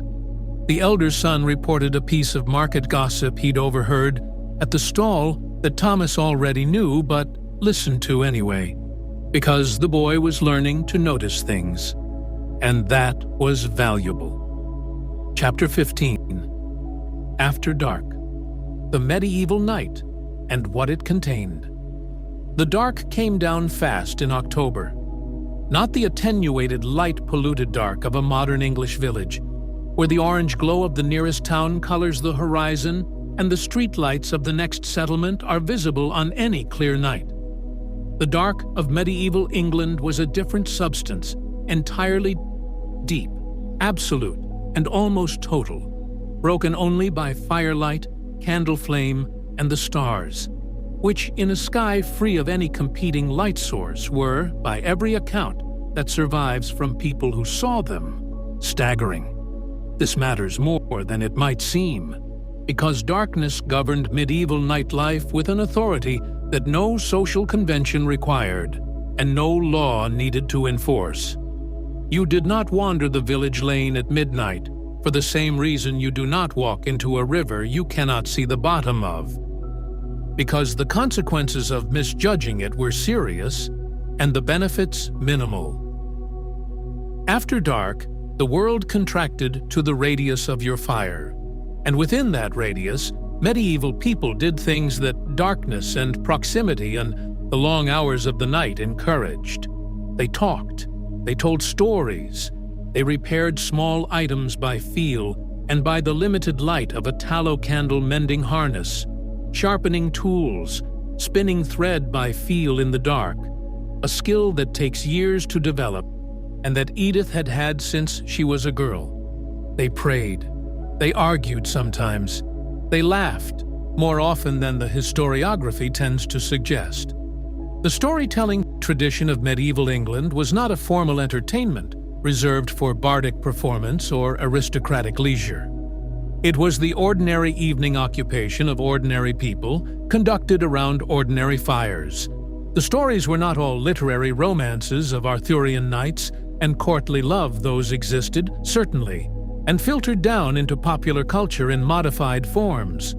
The village stories were older, weirder, more local. Saints' lives, certainly the church had ensured a comprehensive supply of those, but also the stories of local landscape. Why this hill was shaped so, what had happened at that crossroads, whose ghost was reputed to walk the Northfield path in November. The medieval world was not disenchanted, in the technical philosophical sense.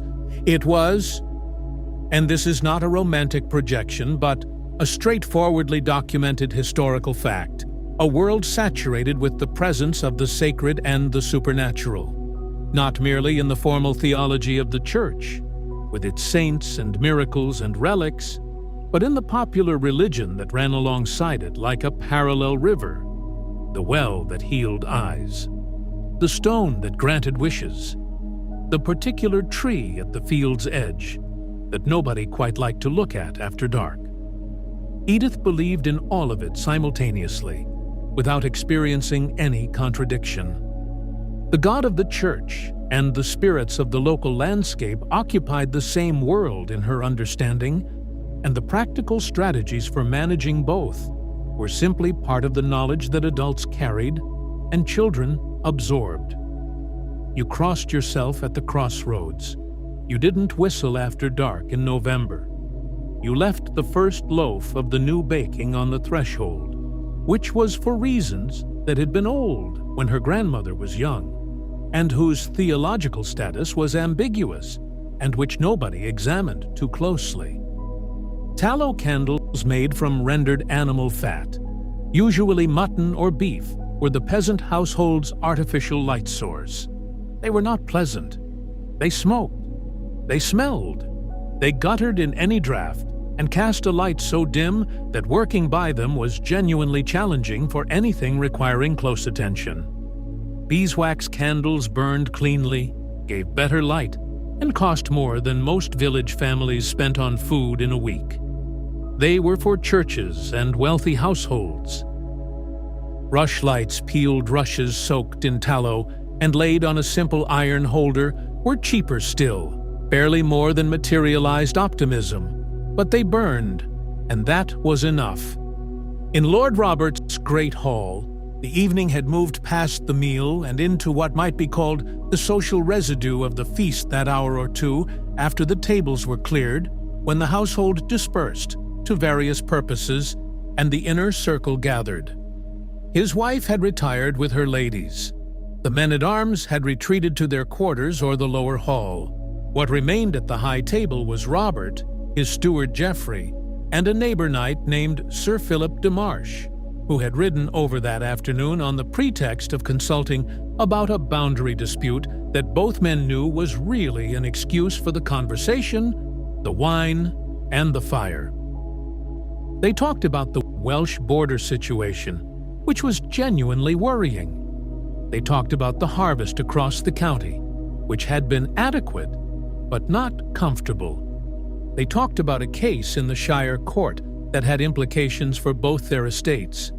And then, because the wine was good and the fire was warm, and Philip had a quality of attention that Robert found rare and valuable, they talked about nothing in particular, the conversation that has no agenda, that moves where it will, that is its own justification. This too was the medieval evening. Not only labor, not only religion, not only the bare maintenance of survival. Also this, the pleasure of a fire, a cup, and a person worth talking to. Some things have not changed across 800 years, and this is one of them. Thomas stayed up longer than he should. He had a habit, recognized by Margaret and periodically criticized by her with the patient authority of a woman who had watched the same behavior for 17 years, of returning to his accounts in the quiet of the house after the family was asleep. Not because the figures changed, they didn't, but because the night's quiet allowed a quality of thought that the day's traffic did not, and the wool fair was 3 weeks away, and the Kirkstead Abbey situation was not quite resolved, and the Florentine buyer who had been mentioned that morning was either an opportunity or a threat, and he could not yet determine which. He extinguished the candle before midnight. Margaret would be pleased to hear it. He wouldn't mention that he'd been awake in the dark for another half hour after, running the numbers in his head. Some things a marriage survives better without a full account of.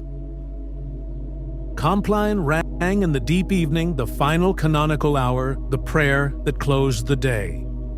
In monasteries, the great silence began after Compline.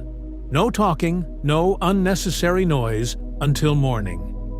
In the wider world, Compline signaled that the day was done, that any legitimate business was concluded, and that the dark hours ahead were for sleep, not commerce or socializing or wandering. Medieval English towns and cities had curfew regulations. The word itself comes from the Old French couvre-feu, cover the fire, that required hearth fires to be banked and unnecessary lights extinguished after a specified evening hour. Not for fire safety alone, though fire in a town of timber-framed buildings packed closely together was a genuine and recurring catastrophe. Also because the night, in a world without police as we understand them, was a different kind of space than the day. The curfew was a technology of social order, and it worked because everyone, even those it inconvenienced, understood why it existed. Edith banked the fire with practiced care. This was not a simple act. The banked fire embers covered with ash to preserve the heat overnight. Reducing the oxygen supply to slow the burn was the technology that connected one day to the next. Done correctly, the embers would still be live in the morning, enough to rebuild a flame with a few dry shavings and a steady breath. Done carelessly, you woke to cold ash and the problem of a November morning with no fire. She had done it correctly every night for 20 years. She would do it correctly tonight. And then, the village was quiet, not silent. A medieval village at night was never truly silent. The animals shifted in their stalls. A dog barked once at something in the dark, and then thought better of it. The wind found the gaps in the thatch that it always found.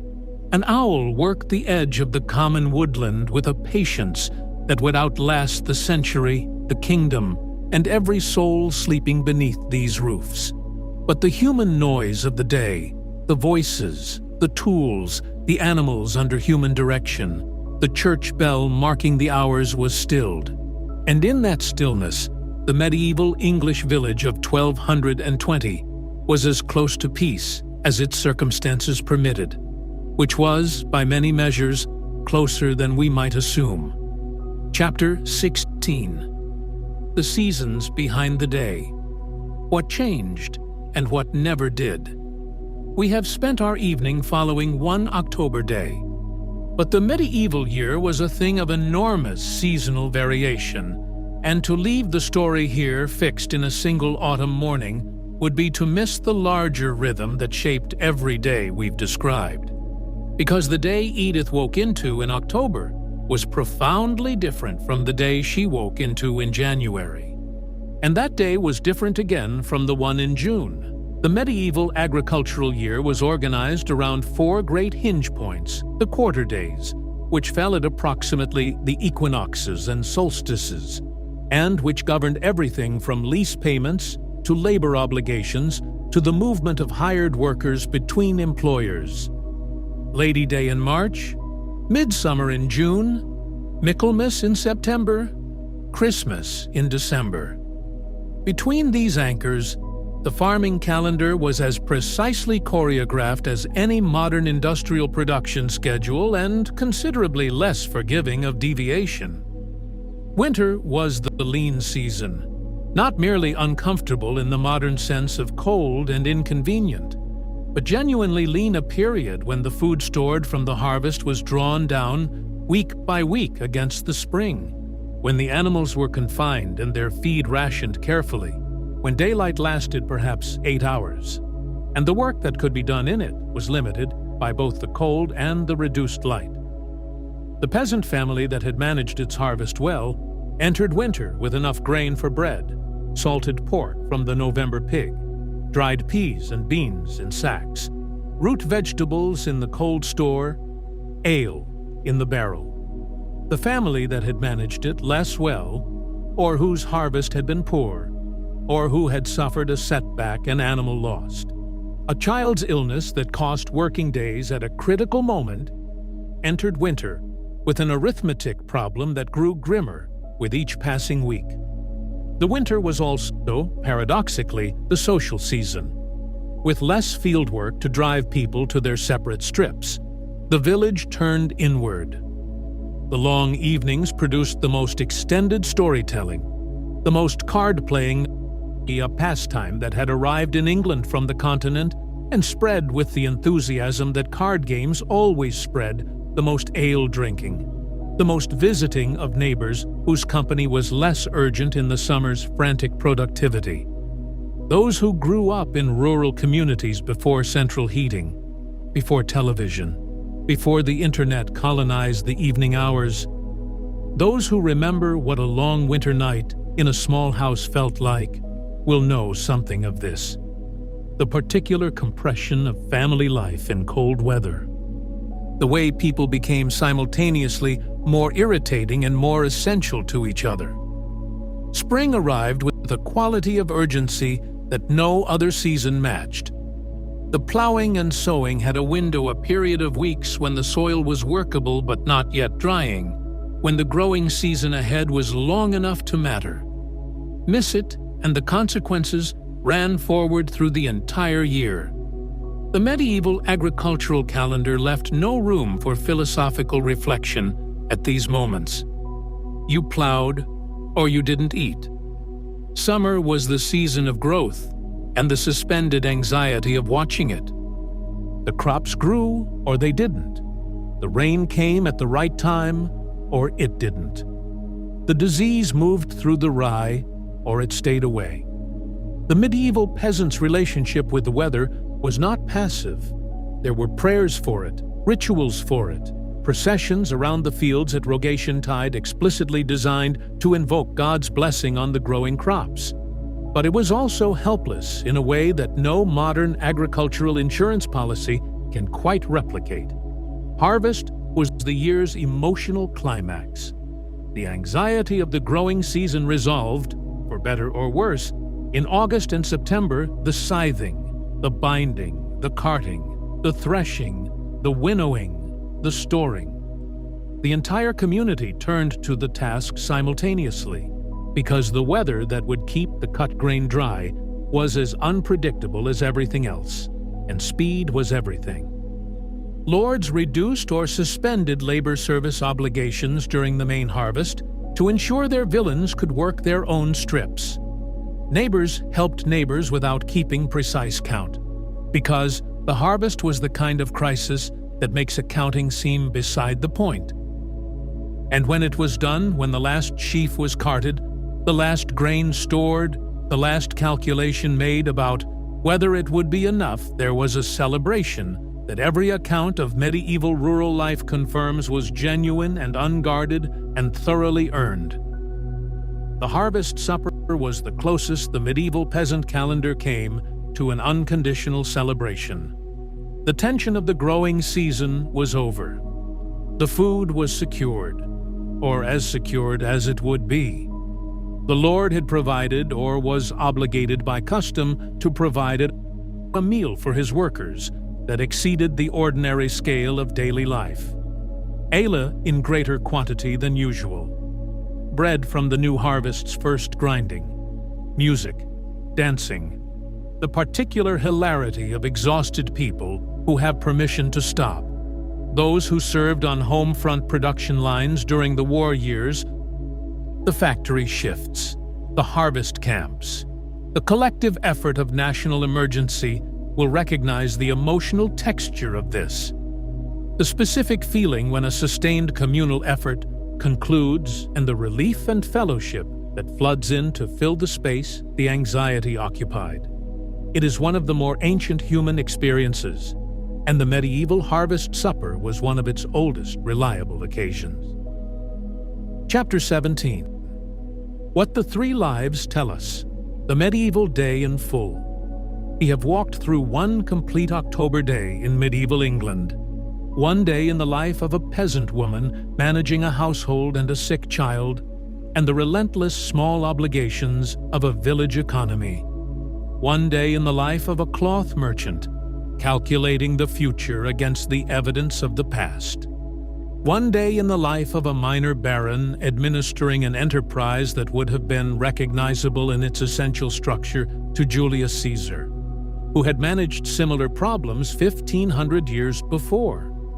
What do the three lives tell us together that none of them tells us alone? They tell us that the medieval English world was stratified with a rigidity that modern life has mostly dismantled, and that this rigidity was genuinely painful to those at its base, and that we should not sentimentalize it.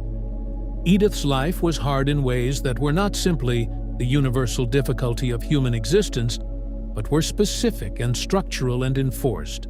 The villain's legal constraints, the woman's legal invisibility, the peasant's vulnerability to harvest failure, disease, and a lord's arbitrary decisions, these were real. They also tell us that the people living this life were not passive recipients of their circumstances. Edith was an economic actor, a medical practitioner, a manager of community relationships, a keeper of knowledge that was never written down. Thomas was an intelligence gatherer, a risk assessor, a negotiator operating in a genuinely international market. Lord Robert was an administrator running a complex multi-site enterprise with limited information and considerable uncertainty. And they tell us something about continuity. The specific technologies change. There is no ox in Thomas's warehouse, no tallow candle in Edith's cottage tonight as you listen to this. But the underlying human enterprise is unchanged. People trying to feed their families, people trying to keep warm, people managing the gap between what they need and what they have, with the tools available to them in the company of the people they know. This is not a grand philosophical observation. It is simply what the evidence shows, and the evidence is 800 years deep. Those of you who worked through hard times, the Depression years, the war years, the long, uncertain stretches that every generation seems to get, will know the texture of this, the way necessity produces ingenuity, the way community forms not out of sentiment but out of the cold calculation that you cannot do it alone, the way a day that looks from the outside like nothing more than survival can contain, from the inside, something that resembles a life. Chapter 18. The Things That Lasted. What medieval England left behind. There is a church in Lincolnshire, and I will not name it specifically, because there are several candidates, and the specific one is less important than what it represents, that has stood on its site since approximately 1180.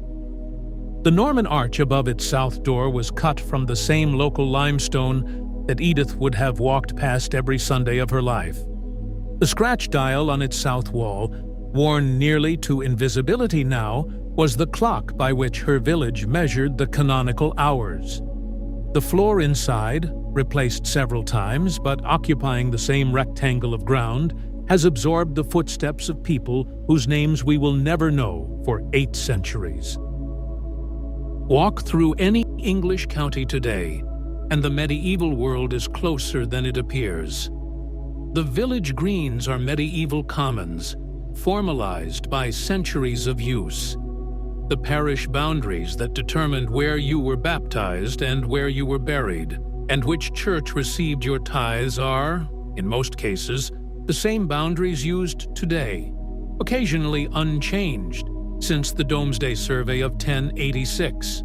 The field names the Lammas Meadow, the church furlong. The Oxgang persist on ordnance survey maps as names without reference, fossils of an agricultural system that vanished but left its language behind. The ridge and furrow, the corrugated earthwork pattern of medieval ploughing, preserved in pasture fields across the English Midlands, is perhaps the most quietly moving of all the medieval survivals. Every ridge was made by the same turning moldboard plough that William drove across the Lincolnshire strips on our October morning. Every furrow was the mark of a turning. A team of oxen wheeling at the headland, a man straightening his back for a moment before the next run. And in fields where the plough has not touched since enclosure 3 or 4 centuries ago, these marks persist. The landscape remembers what the documents forget. The wool trade that Thomas worried about so intently transformed England. By the 14th century, English wool and English cloth dominated the northern European market, funded the royal treasury through customs duties, and made fortunes that built the perpendicular Gothic churches that still define the wool towns of the Cotswolds and East Anglia, the so-called wool churches, built from the accumulated profit of a trade Thomas would have recognized in its essential mechanics, even if its scale would have astonished him. The merchant class that he exemplified would, over the following 2 centuries, accumulate the wealth and the legal sophistication to challenge the hereditary nobility in ways that would eventually produce Parliament, the common law, and a political culture that his lord's great-great-grandchildren would have found deeply unsettling. And Edith's world, the peasant world, the world of the open-field village, the world of customary rights and labor service and the communal management of land that most people had lived in for centuries before her and would live in for centuries after. It ended, not suddenly, not all at once, but in a process beginning with the catastrophe of the Black Death in 1348 and accelerating through the enclosure movement of the 15th, 16th, and 17th centuries.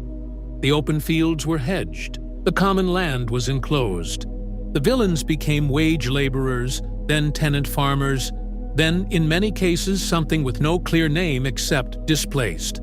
The village that had organized itself around communal obligation for centuries reorganized itself or was reorganized, often against its will, around individual property. The Black Death alone, in its first visitation of 1348 and 49, killed somewhere between a third and a half of the English population.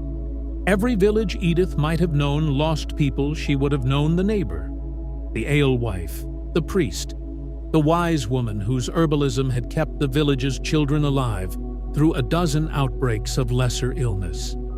The communities that had been so dense, so reciprocal, so organized around mutual knowledge, were hollowed out and rearranged. Nothing was quite the same afterward, and yet something persisted, some residue of the communal instinct, the neighborly obligation, the sense that the village was a collective enterprise that historians can trace through the enclosure riots and the poor law debates and the cooperative movements of the 19th century, all the way to the allotment gardens and the village fetes of the 20th. The form changed. The underlying impulse proved harder to extinguish. We have been in the medieval world for 2 hours tonight. We should perhaps ask, before we leave it, what we are meant to do with it. Not the history lesson that's clear enough, but the experience of it, the sustained immersion in a world so different from ours in its surface and so similar in its depths. I think the honest answer is this: it recalibrates. Spending time in Edith's cottage, in Thomas's counting room, in Lord Robert's hall, spending time with people who did not have what we have and who managed to build lives of meaning within their constraints, has a way of reframing the present, not by making us grateful in a shallow, performative way, but by reminding us of what the baseline human requirements actually are: community, purpose, the seasonal rhythm of effort and rest, a framework for understanding difficulty, people around a fire at the end of a hard day. These are old requirements. They predate the medieval period by the full length of human history. And the evidence that they were being met, imperfectly but genuinely, in a 13th century Lincolnshire village, in a one-room cottage with a thatched roof and an ox on the other side of a timber partition, is itself a kind of instruction. Not about going backward, but about what, in all the forward motion, we might be careful not to leave behind. Thomas, for his part, did stop at the Brayford pool on his way home that evening.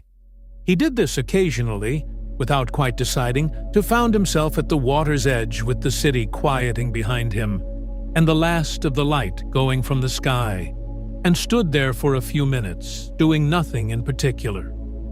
He was not, by temperament, a contemplative man, but even men not given to contemplation have their moments of it, usually at water, usually at dusk, usually when the day's accounts have been run and the results filed, and there is nothing immediately productive to be done. He thought, without quite meaning to, about his father, who had also been a cloth merchant of a more modest kind in a smaller town, and who had considered Lincoln a great ambition and Thomas's establishment there a significant achievement. His father had been dead for 11 years and was owed prayers that Thomas sometimes forgot and sometimes remembered with a guilt that the Church's system of masses for the dead was specifically designed to process. Lord Robert, riding back to the manor as the last light failed over the Shropshire hills, thought about the millstone. Not because he particularly wanted to think about the millstone, he had been thinking about it intermittently since Geoffrey's briefing and had arrived at no new conclusions, but because the millstone was the kind of problem that occupied a certain kind of practical mind in unguarded moments, filling the available space the way water fills a vessel. He had decided, by the time he reached the gatehouse, that the miller would pay half. The legal basis for this position was unclear, but his instinct for negotiation told him that a position stated with sufficient confidence and supported by the implied weight of the manorial court had a reasonable chance of prevailing. He had been right about similar things before. He had also been wrong. At his age, the ratio was acceptable. 3 people ending their October day in 1220. 3 entirely different relationships with the world. Different rights, different resources, different futures. But the same October dusk. The same Compline bell, carrying from the churches of England to wherever they happened to be standing when it rang. The same firelight waiting for them inside. Chapter 19. Closing Reflection. What the medieval day leaves with us. We have come a long way tonight. From a woman rebuilding a fire in the cold of an October pre-dawn to the same woman banking it again in the dark. From a child coughing beneath a wool blanket to the warmth that kept him alive through the night. From a merchant worrying about an Italian buyer he had never met to the quiet of the Brayford pool at dusk. From a baron's accounting problem to a conversation by candlelight that had no agenda and needed none. The medieval day was not our day. Its sufferings were real, and its injustices were structural, and its comfort was, by our standards, essentially absent. We should not romanticize it, but we should not condescend to it either. The people who lived it were not waiting for us to arrive and show them how things should be done. They were building something imperfect, contested, unjust in its distribution of hardship, but also capable of producing communities of extraordinary density and resilience with the materials available to them in the world as they found it. What they built lasted. Not the specific structures of the feudal system, those are genuinely gone, and their going was not a loss. But the villages are there, the churches are there, the field names are there. The habit of parish, of common land, of the shared management of public space. These things ran so deep into the English landscape and the English legal imagination that even centuries of enclosure and industrialization and suburban expansion have not entirely erased them. And the human things lasted in the way human things always last, not in institutions but in the recurring patterns of what people do when they are trying to live well together. The neighbor who arrives with food when someone is sick, the community that gathers when a building burns, the particular quality of a conversation by a fire at the end of a hard day with a person worth talking to, when there is nothing that needs to be decided and nowhere else to be. Edith's spindle turned in the evening's quiet, and the thread drew out fine and even, as it had done for 20 years, as it would do for however many years remained. She was not thinking about the feudal system. She was thinking about the child who had eaten a little at supper and whose breathing had eased slightly by nightfall. She was thinking about whether there would be enough barley to see them through February. She was thinking about nothing at all, in the particular way that repetitive skilled work empties the mind of everything except the task itself, which is a kind of rest that has no modern name, but that anyone who has spent long hours doing physical work by hand will know exactly. It is one of the things we lost when we stopped making things by hand. Not the labor itself that was genuinely hard, and its ending was a genuine relief, but the meditative quality of repetitive skilled work, the way it lets the mind run free while the hands do what they know, the particular peace of an evening with a spindle or a needle or a plane, when the day's decisions have been made and the night's rest is coming, and there is nothing between now and then but the rhythm of the work and the warmth of the fire. The stars above the village tonight are the same stars. Not metaphorically, literally the same stars, in the same configurations, that Edith could have seen on any clear night when she stepped outside the cottage for a moment before banking the fire and going to her pallet, Orion in his winter rising, the plow turning around the pole, the Milky Way in its full splendor, undiminished by a single streetlight, as vivid and astonishing as it was 800 years ago and as it will be 800 years hence. Whatever else has changed, and it is almost everything, the sky remains. Edith looked at those stars from the doorway on the clear nights. Not in a philosophical frame of mind. Necessarily, she was not, in our sense, a philosopher. But she looked. Every person who has ever lived beneath an unlit sky has looked. The stars are the one universal of human experience that requires nothing but darkness and a clear night and the simple willingness to raise your eyes. She would not have known their scientific nature. She would have known their seasonal patterns, the way a person knows the habits of neighbors, their rising and setting, their monthly drift, the reliable return of certain configurations that marked the agricultural calendar with the same authority as the church bell marked the canonical hours. The plowman, what we call the plow, rising in the autumn sky above the fields that had given the constellation its name for a reason that was simply obvious to people who plowed. The village slept, and in this sleeping, in this darkness, in this cold, in this particular arrangement of thatched rooftops and banked fires and breathing animals and dreaming people, something was preserved that we would spend the next 8 centuries variously dismantling and attempting to reconstruct and never quite recovering in its original form.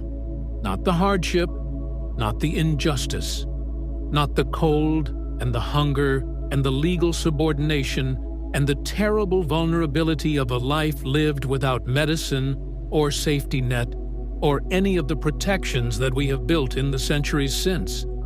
The human density of it, the way life, in this village on this night, was woven through with other lives, in every direction upward to the church and the Lord, outward to the neighbors and the common land and the market town, backward through parents and grandparents who had farmed these same strips, forward toward children who would farm them after. The way no person here could fall entirely without someone else noticing and reaching. Tomorrow, before the light, Edith will wake again. The fire will need rebuilding. The child will need checking. The pottage will need starting. The day will begin its same relentless turning, with all its cold and effort, and the particular dignities of a life lived close to the ground and the seasons and the people you have always known. She does not know that we are watching. She does not know that 800 years from now, someone will spend 2 hours trying to understand what her day was like and will feel, at the end of it, something that is not quite pity and not quite admiration, but is perhaps closest to recognition.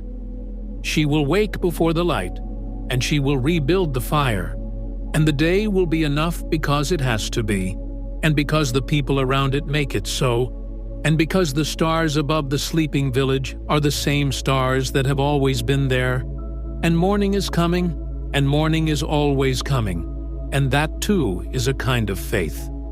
Their struggles became our foundation, their resilience, our inheritance, their fires, banked against the cold of every night, are still burning somewhere in everything we have built since. If tonight's journey stirred something, a memory, a story your parents or grandparents told, a sense of recognition in some corner of what we've described, I would be genuinely honored if you shared it in the comments below. Your generation has seen more change in a single lifetime than Edith's village saw in 2 centuries.